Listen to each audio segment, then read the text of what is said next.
Hi, this is Sherry. I'm coming at you from Carlsbad, and I'm on my little plateau, and I gotta show you. I'm up about, I don't know, look how high I am. I'm pretty high up over the water. This is my little perch, and I gotta tell you, things are changing, you know? The tide's out after the full moon. See how far it's out. I'm gonna go down there and check it out. You can see the reef and stuff. But what I noticed as I've noticed this lately, doors closing and things changing, you know? My little perch is worn away. There's less and less room for me to sit. I used to be able to lay out on this perch, and now there's like hardly anything left. It's worn away. It's like this little spot's gonna be fading from my life, I feel.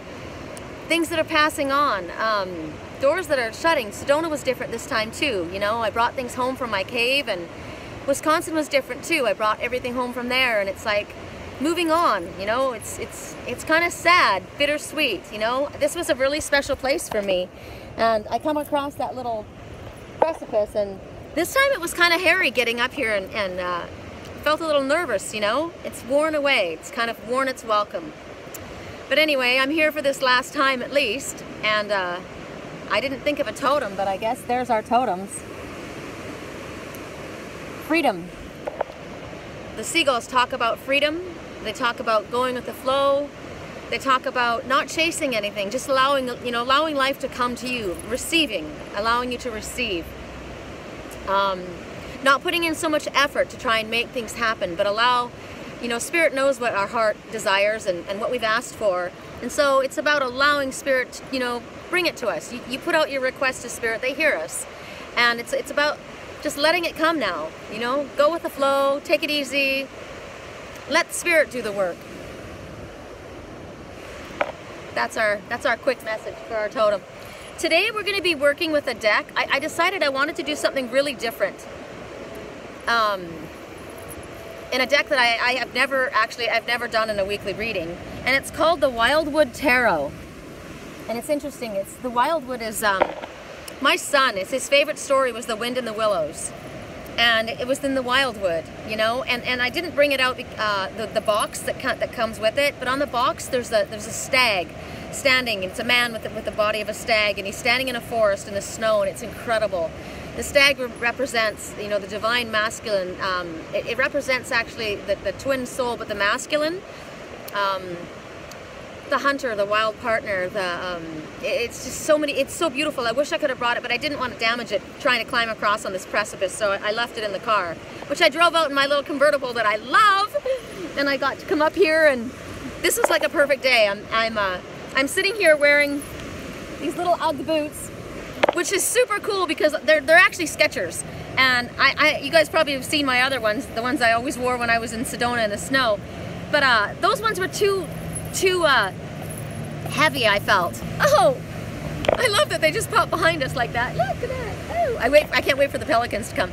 But anyway, I thought I need something a little warm, but not. It kind of looked ridiculous to have such heavy. I'm gonna have you guys look out because they're just going by like crazy. I love that they come right by my head.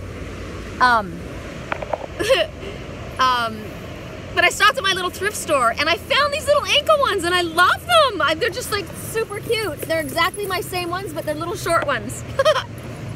So anyway, alrighty, I'm gonna start with these the cards that we have for today, and I'm gonna have you guys look out because let's take a look at whatever comes by us, right? I mean, geez, they're gonna be coming right at our eye level, so I'm gonna shoot you out this way. So the first we have is 10 of arrows. And you see this grandpa, and he's instructing this little grandchild, and it could be an older father, but to me it's a grandpa. And he's instructing this little child how to pull the bow back, right? How to shoot with this little small bow and arrow. And in the background you see the 10 arrows. So 10, it's kind of like the number 10 is notched. You can see, well, you can't see it, but 10 is not notched in the bow of this little guy. So 10 is a gateway, remember? It's a gateway, so Spirit's asking you to walk through this gateway.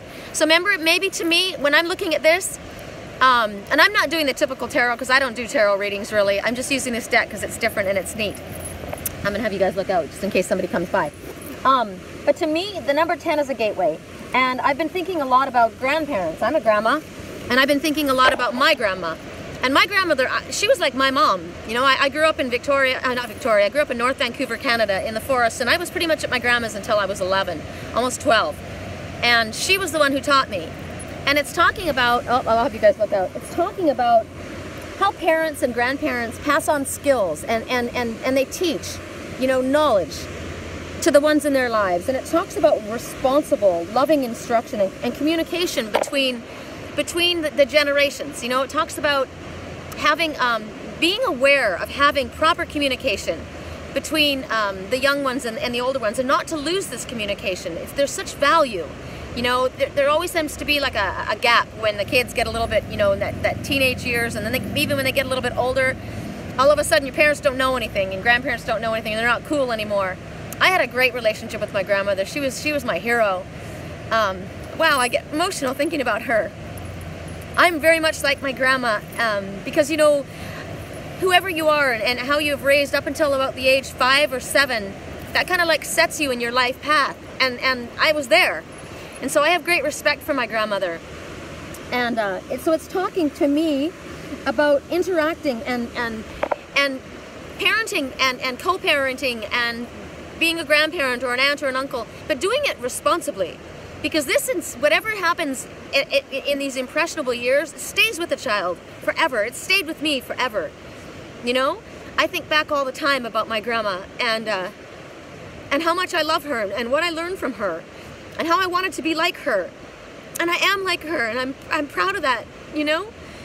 I think about my grandson and how much I love him, and he was like my baby because my daughter was very young when she had him, and I taught him, and you know, I'm not around him right now, but if you have love and you show love for children and instruction, and you teach them and you're patient with them, you're responsible with the way you have been with them when they're little, they won't forget that. You know, the love is there and it remains. So it's talking about being responsible with this connection, and don't let the connection between you slip away. You know, I'm gonna keep looking and I'm sitting this way because I can't see if the camera's going, if I'm facing into the sun. It's so bright, it's brilliant. So if there is a division, try and repair that. You know, don't let that be lost. And young ones, don't forget that your mom and your dad and your grandparents were there with you and for you when you were young. And don't forget all the love and patience that they have exhibited towards you in your life. And a lot of times we don't recognize that, and we don't realize until we get older, you know, just how difficult it is to raise children and grandchildren and nephews and nieces or whatever, whoever it is. It doesn't even have to be blood family, but just whoever it was that was lovingly there for you and supporting you. You know, it's paying homage to that. That's how I read this card. Okay, so the next card, let's see. I wish the pelicans would come by. They were right at my height, my eye height. It was so cool. I want to see that. They'll probably sneak up behind me when I'm not looking. That's the way it always happens. Okay, so then we see the 8 of stones, and you see this guy, he's in this cave, and on the wall is his work that he's created, right? You can see the drawings in his hand, and you can see the bowls burning, probably with incense and oils, and on the ground you can see his tools that he's, woo, there you go guys, tools that he's crafted. And it's talking about skill, okay? Whoops, sorry. So basically it's talking about utilizing your skill, and sometimes it requires, look at him, he's very concentrated on what he's doing. So whatever craft it is that you're working on, or business that you're trying to build at this time, sometimes it requires very, very patient and dedicated skill. Sometimes it's not easy. Sometimes it really, really requires effort on your behalf. But it will benefit you, and you're going to get something out of it. Here, what effort that you're, basically it's saying the effort that you put in, you'll be rewarded. Oh, I love that. I love sitting up so high because it's like being in the eagle's nest at home because they're right at my height, you know. They just come, sometimes they'll go flying right by here. Anyway, so basically it's talking about maybe inventions or whatever your business practice is that you're putting in. Maybe you're having a difficult time drumming business up or getting things going, but it's talking about, it's it's going to pay off. That's what they're telling you. The effort that you're putting in, the diligence and the perseverance and the skill that you're exhibiting, it's going to pay off. You know, it requires perseverance, it requires patience on your behalf, and a lot of time spent learning and learning your craft and perfecting your craft. You're going to master it though, that's what they're saying. So put the work in and you're going to see the fruits of your labors. It doesn't come easy, you know, you've got to work at it.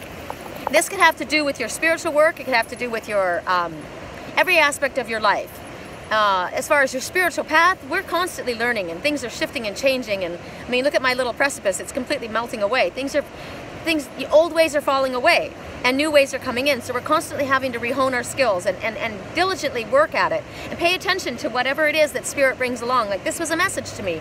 Wow, you know, I'm used to this little precipice. I was comfortable here, but now it's worn away. So I'm going to have to find a new place. So sometimes you have to move on. Sometimes you have to go to different areas in order to make your craft work for you. You know, maybe your business isn't going to take off anymore where you're at. Maybe you've got to move to a new location. So all of these things come up when I look at that.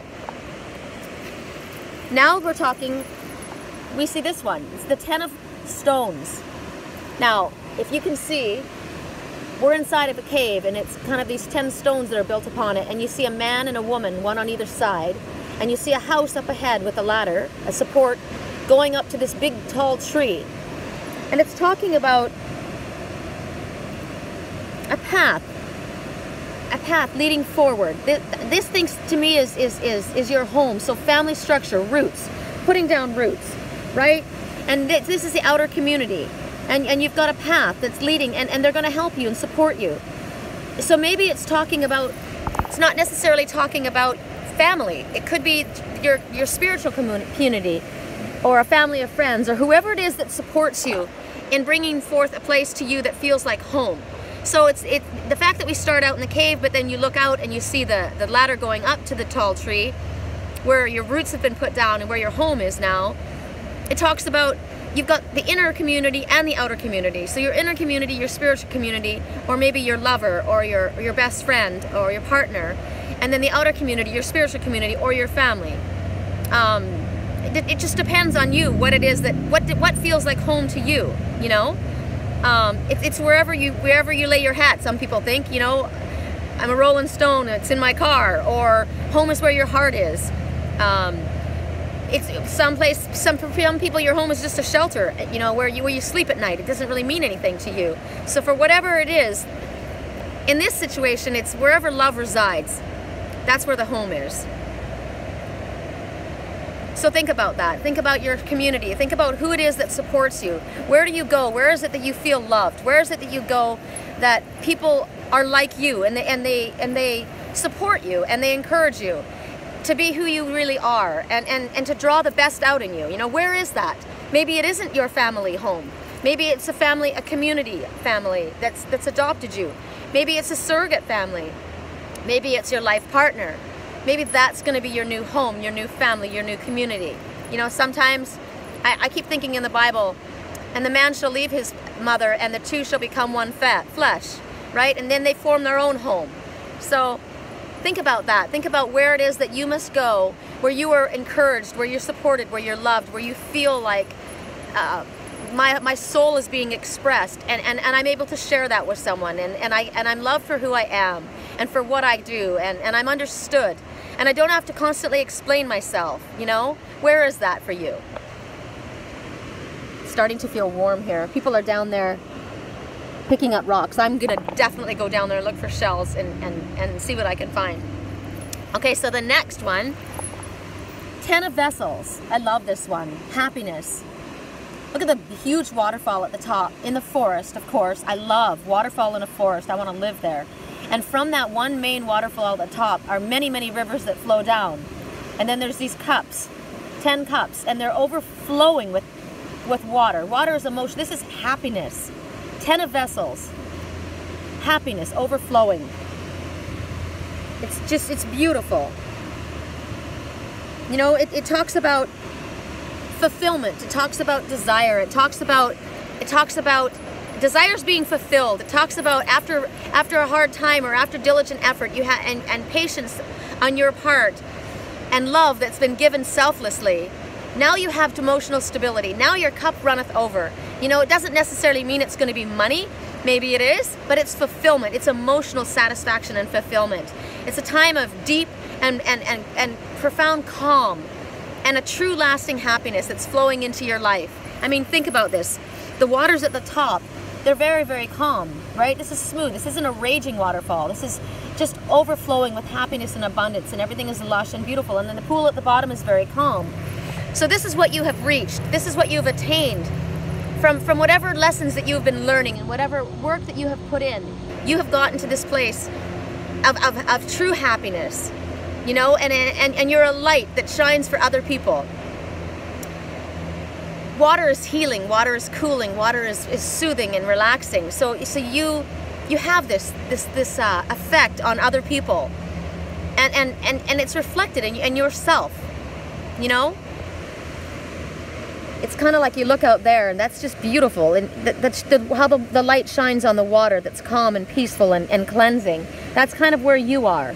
You know, it's about giving and giving love and seeing love reflected back to you. See how the divine masculine shining down on the water, the reflection, that's who you are, and that's where you're at. After putting in this work, and so basically it's talking about fulfillment of goals, happiness, you know, that comes from, and it doesn't come until you love yourself, and so this is self-affirming self-love and fulfillment that comes from knowing who you are and having done the work and putting the effort in. You've achieved this sense of bliss and happiness. This is what's coming to you, and this is what will come to you when you put in the work, when you put in the effort. But this is the promise. I love that. I think that's beautiful. And then the last card that we have, I love this one too, is the sun. As we're talking about the sun, the divine masculine, and there you see this man with the light beaming from his chest, with the sun, he's radiating from behind him, the sun of life. And you see everything, look at everything in bloom, everything in flower, all around his feet. It's just incredible. The sun. The sun is everything. Nothing grows without the sun. You know, the sun lights up the darkest parts of you. You know, you've come through the dark night of the soul, and the sun has come out after the storm, and the sun is out there now, and it's glowing, and it's illuminating and bringing warmth and life back to everything. Everything. Without the sun, we would not have life in this world. We would die. This planet would die without the sun. So it talks about the winter months being over, and the sun being there, and it's, I think about the sun as bringing forth love to the divine consciousness of all of us. You know, all of us are connected, and all of us radiate this warmth. We're being asked to take the energy of the sun and bring it into your heart and bring it into your soul and send it out. Send out this love to everyone and to everything on this planet. You know, the sun is a symbol of life. It's a symbol of fertility. The sun is a season, you think about the sun in the tarot, I know the sun is fulfillment. You know, we're talking a lot about fulfillment after a difficult time. Here's our beautiful seagull. Hello, Jonathan. Hello. So, allow the sun to go into the shadows of your life and into your shadows of your, whatever worries you've had. Allow the sun meditation is great. You know, you sit here and you look up to the sun and allow it to burn away all of the doubt and worry and fear and debris that's inside that you've been carrying around, and allow it to radiate into your soul, and then allow you to radiate that back out to the universe so that everybody else can feel that energy coming from you. That's what they're asking, and at the time of the sun after the winter, when the warm sun comes back, things start to grow again, right? So maybe you've gone through a difficult time and you've really been working maybe at your craft, maybe at your life lessons, at your soul's path. You've been putting in that diligent, hard work, and now you've come to a place where spring is coming here. Now the sun is out and it's warm, and things are going to start to grow again, and maybe things have been stagnant for a while, but now things are going to start to develop, and you're going to start seeing things blossom within yourself, within your life, within your businesses, after putting in the hard work, and now you're reaping the benefits, because the sun talks about absolute fulfillment and satisfaction and bliss and happiness. So this is a really, really cool reading. And that's pretty much it. That's I'm kind of like I guess I'm kind of wrapping it up kind of quickly, aren't I? I didn't know if there was going to be more that came to me, but I think that's just kind of it. So I'm sitting up here, so I will talk to you about that. I'm a little nervous. I want to make sure I don't fall off my cliff. Like I said, I don't have much room to move anymore up here. But did you guys put out your crystals under the full moon to get cleared and charged? Because it's also very, very powerful to put your crystals out under the sun, the rays of the sun, to charge them with the powerful solar energy.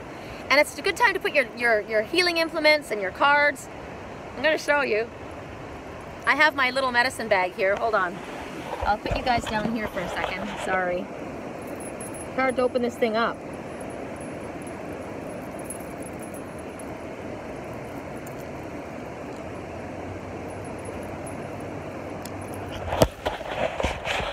I just brought 2 this time.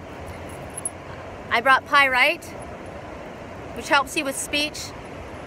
It's fool's gold. When you think about fool's gold, it's actually more powerful and it's stronger than gold. Gold is soft, and it can be bent, and it can be scratched. Fool's gold is very, very hard. So it's more resilient. It's stronger. It's incredibly beautiful. There's so many meanings with pyrite. And then this stone that I found, I don't even remember where it was. I think it was at the beach. And it's the yin and yang heart. Isn't it beautiful? That's for me and my twin soul. So I bring it with me so I can charge it at the coast, because the water is a conductor, right? The water is a conductor. The sun is the divine masculine. Of course, it's also the father in love and light, right? Without it, nothing grows. So this speaks of love. Look at my fingers. I've got the L up there. And it doesn't mean loser, it means love. So you think about water. Whenever you're down, or whenever you're feeling a need of pick-me-up, you go to water. Water is the closest that you can get to source. It's a conductor of spirit. And so here at the ocean, at this most powerful place, with the sun beaming down and it's so beautifully warm, my yin and yang, the dark and the light, being charged with the divine masculine, with the sun, with the father. I love it. So I don't know what you guys are doing today, but I'm actually in the most amazing place ever. And I kind of thought that I was going to look ridiculous. I've got a sweater on, and I've got my little ankle boots, and the sun has gotten so warm that people are down there in shorts. I'm going to hit my little thrift store in Encinitas, and I'll probably end up buying something to wear and take off all these hot clothes. But I'm going to go right now. I'm going to go down to the Self-Realization Center in Encinitas, and I will post some pictures from there. It's the most beautiful place. It's a retreat, but the gardens are open to the public and it's free. And Yogananda Parama, I never say his name right, but that was his place. There's koi gardens and ponds and beautiful trees, and it's right on the cliff. So I'm going to go there and just kind of sit for a little bit, and I'll post a quiet video, because you're not supposed to talk there. It's all about, I was going to do my reading there, but I got in trouble once doing it, because you're not supposed to talk and disturb people. So I hope you guys are having a fantastic day. If you would like to follow me, I'm on LinkedIn, I'm on Twitter, I'm on Google+, I'm on Instagram, I'm on Angels Whisper Sherry Columbus. My website is www.theangelswhisper.com. If you would like a reading or help with dream analysis or long-distance Reiki healing, I'm a Reiki master. I'm a life coach. My email address is sherrycolumbus@yahoo.com. It would be good, if you don't hear from me right away, if you book your reading on my website, to go to my email address, because sometimes I'm not alerted, and I like to get right back to you. If you don't hear from me within a day, I haven't got your message. Sometimes that happens. So I'm just cross-checking, you know, doing the whole, here, I hear an airplane coming, there we go. I'm just cross-checking just so you guys know that you're not forgotten. And I'm available, and I always make precedence for my private readings over my other work. So I will get back to you right away. Someone's traveling into the sun. Ooh, isn't that pretty? Oh, how beautiful. The rays just shooting down. That's a pretty awesome adventure for that person to go on. Isn't this incredible, you guys? Oh my gosh. All right, that's it. I'll let you guys go. I know it was a bit of a short reading, but that's what it is. Thank you for being here. Peace, love, and light.